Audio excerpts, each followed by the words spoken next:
Listen, she is not returning, period. It wasn't a dunk, it wasn't a buzzer beater, and it definitely wasn't some flashy highlight on SportsCenter. What sent the entire WNBA world into chaos was 5 simple words from Caitlin Clark. Disappointed isn't a big enough word. That was it. No theatrics, no spin, just a brutally honest statement that cut through months of polished press releases and fake optimism. For casual fans, it might have sounded like a player venting.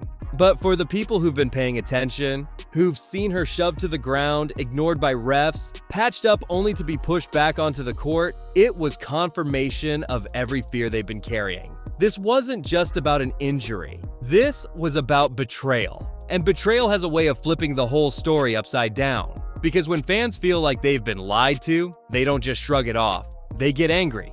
They dig in. They fight back. And that's exactly what's happening now. An uprising that started with one sentence and has snowballed into a full-on rebellion against the league. But this is from Caitlin Clark herself.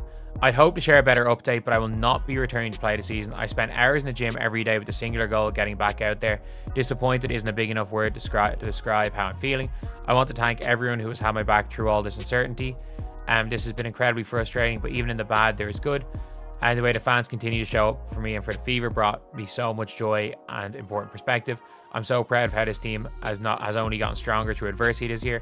Now it's time to close out the season and claim our spot in the playoffs. And let's be crystal clear. This meltdown didn't come from haters on Twitter or rival leagues trying to steal shine. No, this collapse is homegrown. It came from the inside, from executives who thought they could squeeze every last dollar out of Clark's name without ever protecting her. It came from coaches and refs who treated her like a crash test dummy while brushing it all off as just the game. And fans? They finally had enough. Her words were the spark, but the fire had been building for months. All it took was that one quote to break through the facade. Suddenly, this wasn't just about Caitlin missing games. It was about an entire fan base realizing they had been misled, milked for money, and kept in the dark while their hero was being broken down in plain sight.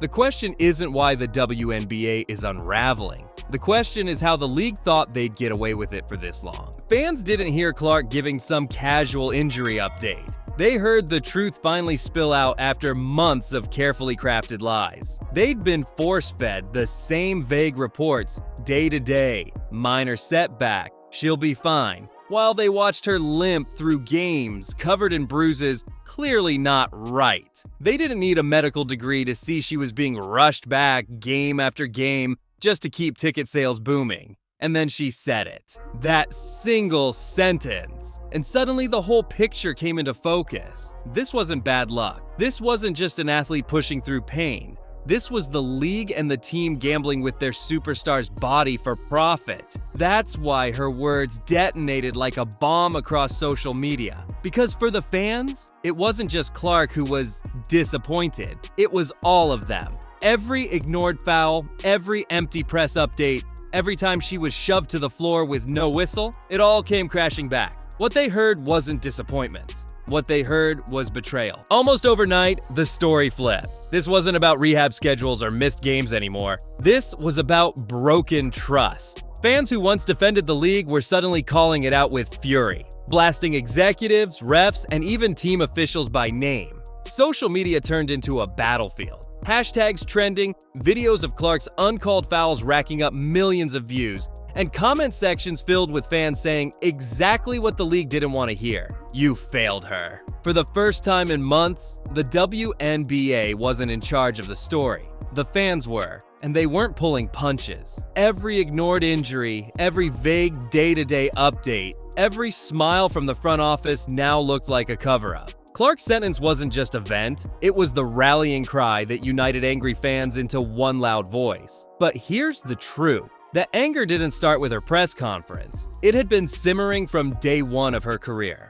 Her words were the spark, but the fire had been smoldering all along. Because let's rewind for a second. From the very first games of her rookie season, everyone watching could see what was happening. Caitlin Clark wasn't just being defended. She was being targeted. Every drive ended with a shove, every screen was an excuse for someone to throw an elbow, and every hard foul felt like it was more about intimidation than competition. And while fans saw it, the officials swallowed their whistles. Over and over again, Clark got knocked to the floor with no call, left to pick herself up while cameras zoomed in on bruises that seemed to multiply week after week. And what did the league do? Nothing.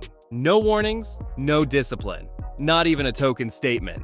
Instead, they shrugged it off as physical basketball. But fans weren't buying it. This wasn't toughness. This was reckless. This was dangerous. And when highlight after highlight of her getting hacked went viral, the silence from the league spoke louder than any words. That was betrayal number 1, and fans never forgot it. And if ignoring her safety on the court was betrayal number 1, betrayal number 2 came from even closer to home. The very franchise that promised to protect her. The Indiana Fever weren't supposed to treat Clark like a marketing stunt. They were supposed to build around her, guard her, and make sure the league's biggest star actually had a future. Instead, fans started noticing the same disturbing pattern. Clark limping out of games, clutching her side, clearly not healed. And yet, every press update was the same recycled script. Minor issue, she'll be back soon. Over and over, until it became obvious. She wasn't healing.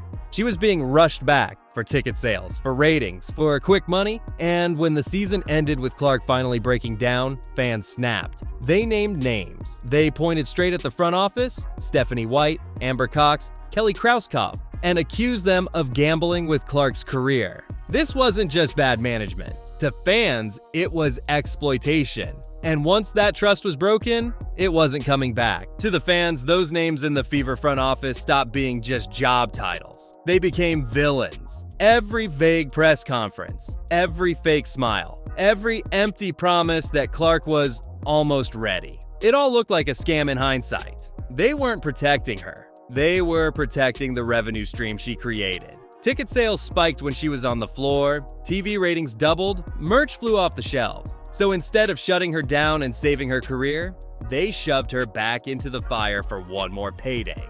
Fans saw it. They connected the dots, and they made their choice. If the franchise was going to treat Clark like a disposable product, then the fans would treat the franchise the same way. The betrayal didn't just spark anger, it sparked a movement. A vow that every vague statement and every dollar squeezed out of Clark's body would be paid back in full. The reality is she's not in a position to play. I posted the video down in Atlanta, and I strategically saved that to after Game 3. That was, 5 hours till before Game 3, and I'm like, look, Caitlin, she's not going to play. This isn't a return. And the payback hit like a wrecking ball. Fans who had been spending hundreds just for the chance to sit in the building suddenly closed their wallets. The hottest ticket in women's sports became ice cold overnight. One week, the Indiana Fever matchup was reselling for nearly $400 a seat. The next, after Clark was ruled out, you could walk in for less than the price of a sandwich. $7. 7. Entire sections that once pulsed with energy sat empty, echoing with silence. The Washington Mystics thought they'd cash in by moving a Fever game to a bigger Baltimore arena. Instead, when Clark didn't play, half the building was deserted, ticket prices cut in half, and the event turned into an embarrassment. And it wasn't just Indiana. Across the league, attendance tanked, secondary markets collapsed, and even the broadcast looked hollow as cameras scanned seas of empty chairs. Fans weren't just disappearing, they were boycotting. They were deliberately turning away to send one unmistakable message. You lied to us, and now we're taking back our money. The financial collapse was brutal, but the next wave of revenge was even deadlier. The national sports media, the people who shaped the conversation, walked away. For months, the WNBA had been basking in primetime coverage, headline mentions, viral clips all tied to Clark's rise. She was everywhere. Then she went down, and just like that, the spotlight vanished. Jason Whitlock outright said he was done covering the league. Colin Cowherd admitted on air that last year he built entire shows around Clark, but this season he hadn't mentioned the WNBA once. And he didn't even sugarcoat it. His reason was simple. No Caitlin, no story. That silence was louder than any boo. It wasn't passive neglect, it was abandonment. If the empty arenas showed the league what betrayed fans could do, the dead airwaves showed them what a betrayed media could do. Together, those two blows didn't just sting, They cut right to the bone. The WNBA wasn't just bleeding, it was being erased from relevance in real time. This wasn't a soft decline in coverage, it was a free fall. And worse, it wasn't subtle. Commentators who once hyped the WNBA like it was finally breaking into the mainstream didn't just stop talking about it, they openly dismissed it. Some laughed on air, others moved Clark's storylines into the remember when category, like the whole thing had already passed. That's how brutal it got. Fans didn't need to scroll Twitter to realize the shift. They could feel it in every sports talk show, every highlight reel, every podcast lineup. Clark gone meant the WNBA was erased from the conversation. And let's be real, when the national media decides you're not worth airtime, you don't just fade, you vanish. This wasn't about one star missing games anymore. It became about survival. Because sports isn't just played on the court, it's played in culture. When you're not trending, when you're not on air, when nobody's talking, you're already dead. The WNBA had spent decades fighting tooth and nail to earn a sliver of relevance. Clark gifted them the whole pie. And in a matter of months, their greed and arrogance burned it to ashes. That's why this collapse feels different. It isn't quiet, it's humiliating. And here's the irony. League executives strutted like they had masterminded a renaissance. Like years of planning had finally paid off. But let's strip away the spin. They hadn't built anything. Caitlin Clark had. She was the architect. The foundation, the roof, and the electricity running through the building. And the numbers prove it. Before Clark, entire upper decks in arenas stayed curtained off. With her, scalpers were selling standing room only tickets for triple digits. Before Clark, WNBA games were buried on streaming platforms. With her, primetime broadcasts outdrew MLB regular season games. Jersey sales, social media engagement, corporate sponsorships, it all funneled back to one player. And instead of protecting the miracle, they treated her like an ATM with no limit. Every bump, every bruise, every hard foul ignored was another withdrawal. They cashed her out, and when her body finally said enough, the illusion fell apart. That's why fans weren't just upset by the injury. They were livid. They knew the WNBA hadn't built a future. They just leaned on one star until she broke. And once she was gone, the house of cards collapsed so fast that even diehard fans called it what it was. Betrayal disguised as business. The season that wasn't meant to be, unfortunately, for Cece. But she's not coming back in the playoffs, as you heard stated there. It was the ankle that set back the progress that she was making from the groin. Now, the million-dollar question isn't when Caitlin Clark will return, but if she even wants to. Reports are already swirling that the trust between her and the Fever front office is shattered, maybe beyond repair. Fans don't just suspect mishandling. They name names, call executives liars, and vow never to forgive. And looming over it all, rumors of a lockout that could wipe out the entire 2026 season. Imagine the timing. Just when Clark's body is ready to go, the league itself might not even exist to put her on the floor. That's how fragile the situation is. And it doesn't stop there. The silence from Indianapolis only fuels suspicion. People are convinced there are hidden medical files, conversations behind closed doors, evidence of shortcuts that would prove Clark's injury wasn't bad luck. It was recklessness. Every day those answers don't come out, the whispers get louder. What if Clark refuses to play until leadership changes? What if major sponsors quietly pull money to avoid being tied to the disaster? What if leaked reports show the full scale of what really happened? Each of those what ifs is a time bomb, and together they make the future look even darker than the present. The league begged for relevance for years, and Clark handed it to them on a silver platter. But in less than one season, their mismanagement may have set women's basketball back further than ever before. The fans have turned, the trust is broken, and the damage still hasn't bottomed out. But this is from Caitlin Clark herself. I'd hope to share a better update, but I will not be returning to play the season. I spent hours in the gym every day with the singular goal of getting back out there. Disappointed isn't a big enough word to describe how I'm feeling. I want to thank everyone who has had my back through all this uncertainty. This has been incredibly frustrating, but even in the bad, there is good. And the way the fans continue to show up for me and for the Fever brought me so much joy and important perspective. I'm so proud of how this team has only gotten stronger through adversity this year. Now it's time to close out the season and claim our spot in the playoffs. Which brings us back to those 5 words. Disappointed isn't a big enough word. That phrase isn't just an update, it's a verdict. Fans didn't hear injury frustration, they heard a death sentence for the entire league's credibility. Because this isn't just a bad season or a tough break.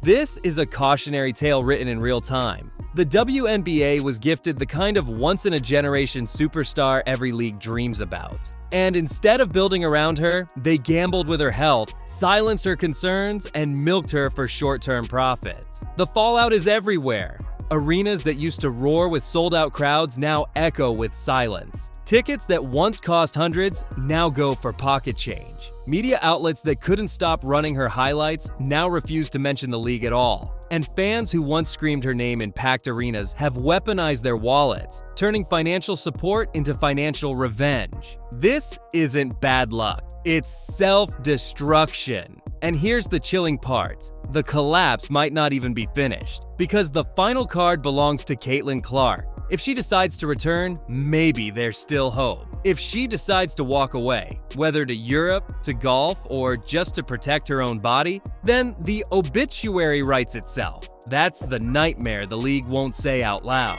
For now, all anyone knows is this: the collapse isn't coming. It's already here. And the secret still buried inside those offices, the truce fans are convinced will eventually leak, could make the damage we've already seen look like the opening act.